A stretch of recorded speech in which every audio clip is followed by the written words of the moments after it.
Hi friends, இன்னைக்கு நம்ம பார்க்க போகிற டிஷ் வந்து சிம்பிளான ரசம் எப்படி பண்ணுறதுன்னு பார்க்கலாங்க. அதுக்கு முன்னாடி நம்ம சேனலை மறக்காமல் சப்ஸ்கிரைப் பண்ணிக்கோங்க. பக்கத்தில் இருக்க பெல் ஐக்கானையும் கிளிக் பண்ணிக்கோங்க. அப்போ தான் நான் நெக்ஸ்ட்டு போகிற வீடியோஸ்லாம் உங்களுக்கு நோட்டிஃபிகேஷனில் வருங்க. ஓகேங்க, இப்போ ஈஸியான முறையில் நம்ம வந்து டேஸ்டியான ரசம் எப்படி பண்ணுறதுன்னு பார்க்கலாங்க. நான் சொல்கிற அளவுகளோடு நீங்கள் செஞ்சு பாருங்கள், கண்டிப்பாக சூப்பராக வருங்க. ஓகேங்க, இப்போ ரசம் எப்படி பண்ணுறதுன்னு பார்க்கலாங்க. அதுக்கு ஒரு பெரிய சைஸ் தக்காளியும் ஒரு சின்ன சைஸ் தக்காளியும் நல்லா பழுத்த தக்காளியா பார்த்து எடுத்து வச்சிருக்கீங்க. உங்களுக்கு பெரிய தக்காளி இருந்ததுன்னா நீங்க ஒரு 1.5 தக்காளி எடுத்துக்கோங்க. இதை வந்து கழுவி வாஷ் பண்ணி வச்சிருக்கீங்க. இப்போ இந்த 2 தக்காளியும் நம்ம கட் பண்ணி எடுத்துக்கலாங்க.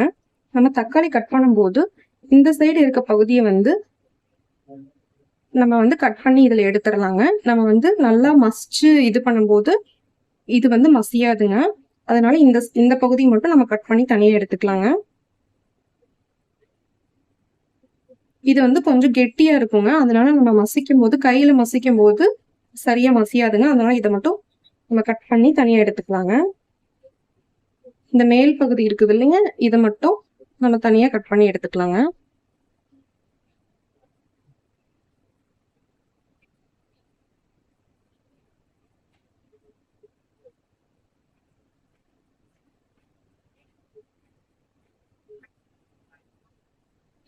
இப்போ தக்காளியை நான் இந்த மாதிரி கட் பண்ணி எடுத்து வச்சிருக்கேங்க. ஒரு நெல்லிக்காய் சைஸ் புளி வந்து நான் வந்து தண்ணியில வந்து ஒரு 1/2 மணி நேரத்துக்கு முன்னாடியே ஊற வச்சிருக்கேங்க.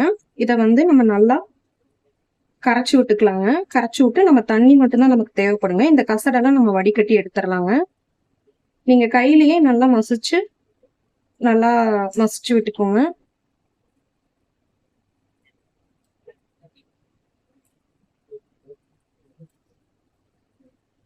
இப்போ நம்ம இந்த கசடெல்லாம் நம்ம வந்து எடுத்துடலாங்க.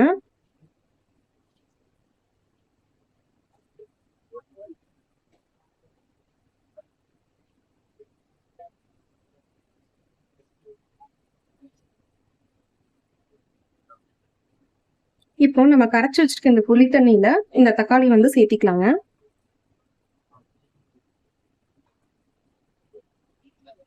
இப்போ இந்த தக்காளியை நம்ம கை வச்சு நல்லா மசிச்சுக்கலாங்க.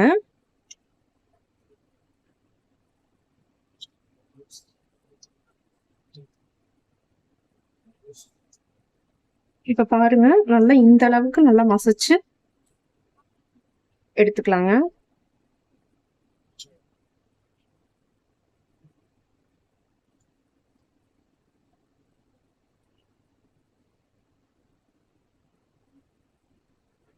இப்போ ஒரு கொத்து கருவேப்பிலைய சின்ன சின்னதா கிள்ளி இதுல சேர்த்திக்கலாங்க.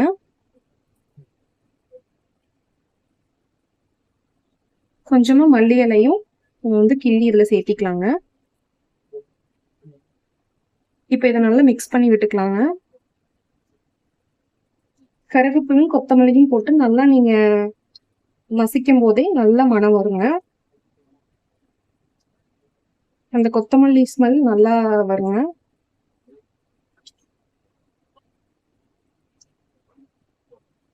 இந்த மாதிரி நல்லா மசிச்சு எடுத்துக்கலாங்க. இப்போ இதுல ஒரு 1/4 டீஸ்பூன் உப்பு 1/4 டீஸ்பூன் மஞ்சத்தூள் சேர்த்துக்கலாங்க. ஒரு 1/2 ஸ்பூன் உப்பு சேர்த்திக்கலாங்க.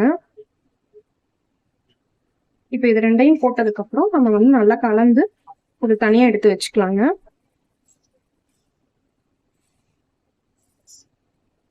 இது கூட ஒரு 2 டம்ளர் தண்ணி ஆட் பண்ணிக்கலாங்க.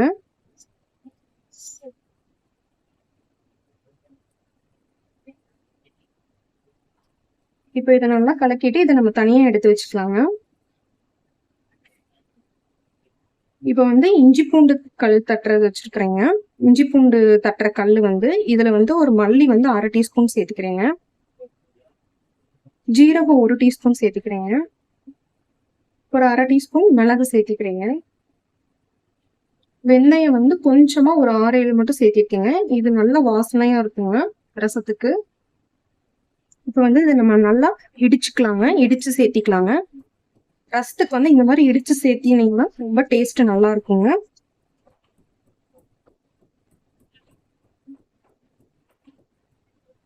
இந்த மாதிரி நீங்க தட்டிட்டே இருக்கும் போதே நல்ல மனம் வருங்க. இப்ப பாருங்க, இந்த மாதிரி கொரப்பா இடிச்சு எடுத்திருக்கீங்க. இந்த அளவு போதுங்க. இந்த மாதிரி கொரகொரப்பான அரைச்சி எடுத்தாலே போதுங்க. இது கூட தோலோட நான் வந்து ஒரு 7-8 பல் பூண்டு எடுத்திருக்கேங்க. இது சேர்த்திக்கலாங்க. தோலோட போட்டா இன்னும் நல்லா இருக்குங்க டேஸ்ட். இப்ப இது கூட இதை இடிச்சுக்கலாங்க, தட்டி எடுத்துக்கலாங்க. இப்ப பாருங்க, இந்த அளவுக்கு தட்டி எடுத்துக்கலாங்க. இப்ப இதை தனியா வச்சுக்கலாங்க.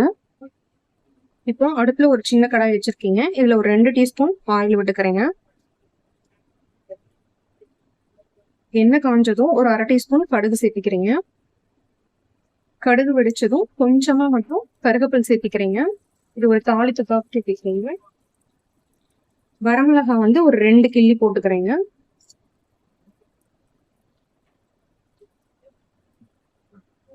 இந்த அளவு பச்சை மிளகாய் ஒண்ணு நடுவுல கீரி சேர்த்திருக்கீங்க. இப்ப இதை நல்லா வணக்கிக்கலாங்க. அடுப்புல வந்து சிம்ல வச்சுக்கோங்க. இப்ப நம்ம வந்து இடிச்சு வச்சிருந்த பூண்டு மிளகு சீரகம் இதெல்லாத்தையும் தட்டி வச்சிருந்தோம் இல்லைங்க, அதை வந்து இதெல்லாம் சேர்த்திக்கலாங்க. இது ரொம்ப நேரம் வணங்க வேண்டாங்க, கொஞ்ச நேரம் மட்டும் வணங்கினா போதுங்க. இது வந்து எண்ணெயில கொஞ்சம் லைட்டா வணங்கினா போதுங்க, ரொம்ப கருக விடாம நம்ம வந்து இதை வணக்கிக்கலாங்க. அப்பதான் ரசம் வந்து நல்லா டேஸ்டா இருக்குங்க. இந்த ஸ்டேஜ்ல நம்ம கலந்து வச்சிருந்த புளி, தக்காளி இந்த தண்ணியை வந்து சேர்த்திக்கலாங்க.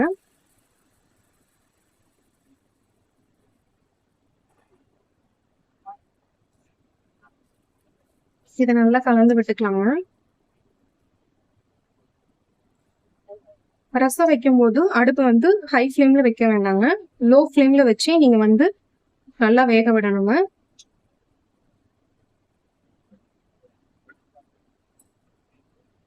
இந்த அளவுல வந்து ஒரு 3 பேர் தாராளமா சாப்பிடலாங்க. இப்ப வந்து நம்ம உப்பு மட்டும் செக் பண்ணிக்கலாங்க. இப்போ கொஞ்சமா பெருங்காயத்தூள் ஆட் பண்ணிக்கலாங்க. ஆட் பண்ணி இதை கொஞ்சம் கலந்து விட்டுக்கலாங்க. நீங்க உப்பு செக் பண்ணிக்கோங்க, உங்களுக்கு தேவைப்பட்டா கொஞ்சம் சேர்த்திக்கோங்க. ரசம் வைக்கிறதுல முக்கியமான ஸ்டெப்பே, நீங்க வந்து ரொம்ப கொதிக்க விடக்கூடாதுங்க. ரசத்தை கொதிக்கிறதுக்கு முன்னாடியே நம்ம ஆஃப் பண்ணிடணுங்க.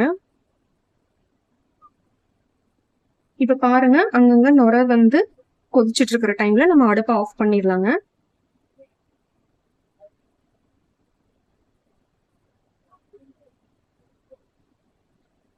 இப்போ அடுப்பை ஆஃப் பண்ணதுக்கு அப்புறம் சின்ன சின்னதா கட் பண்ணி வச்சிருங்க கொத்தமல்லி இலையை சேர்த்திக்கலாங்க. சேர்த்தி இதை நல்லா கலந்து விட்டுக்கலாங்க.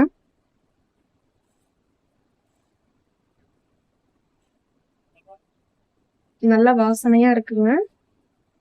இப்ப நம்ம இதை சர்வ் பண்ணிடலாங்க. அவ்வளவுதாங்க, சூப்பரா ரசம் ரெடி ஆயிடுச்சு. நீங்களும் இது மாதிரி ட்ரை பண்ணி பாருங்க. நான் சொன்ன அளவுகளோட கண்டிப்பா நல்லா வருங்க. மறக்காம நம்ம சேனலை சப்ஸ்கிரைப் பண்ணிக்கோங்க. தேங்க்யூ.